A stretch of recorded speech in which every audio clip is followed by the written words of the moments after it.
Depuis 2015, les blessés des crises en Côte d'Ivoire bénéficient des soins gratuits dans différents établissements sanitaires du pays. Ce, après la signature d'une convention entre le département en charge des victimes et le ministère de la Santé.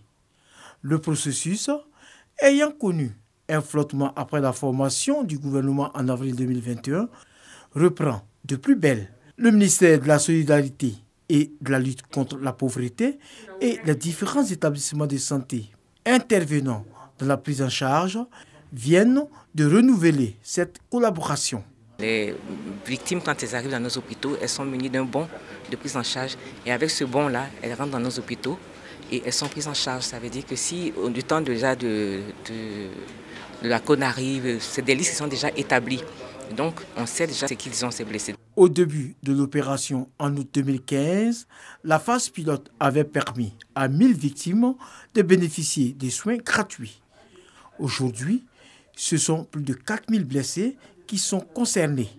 Un soulagement pour les associations des victimes et des blessés. Il faut d'abord remercier le chef de l'État et puis surtout son gouvernement, son ministère de la Solidarité, vient de reprendre le volet de la prise en charge. Je souhaite que le ministère va plus loin encore en donnant des bons et en donnant leur des transports pour aller jusqu'au lieu où ils doivent se soigner. C'est un grand soulagement pour moi personnellement et vraiment je crois que ça serait un grand soulagement aussi pour toutes les victimes qui ont besoin de la prise en charge.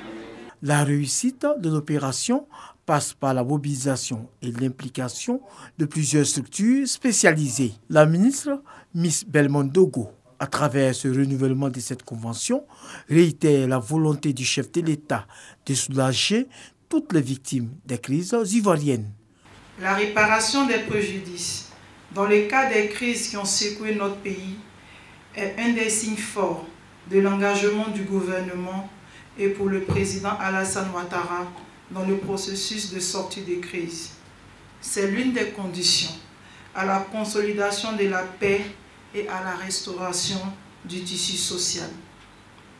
Cet engagement de l'État ivoirien a permis à ces familles durablement affectées par les événements douloureux que la Côte d'Ivoire a traversés d'être un tant soit peu soulagées.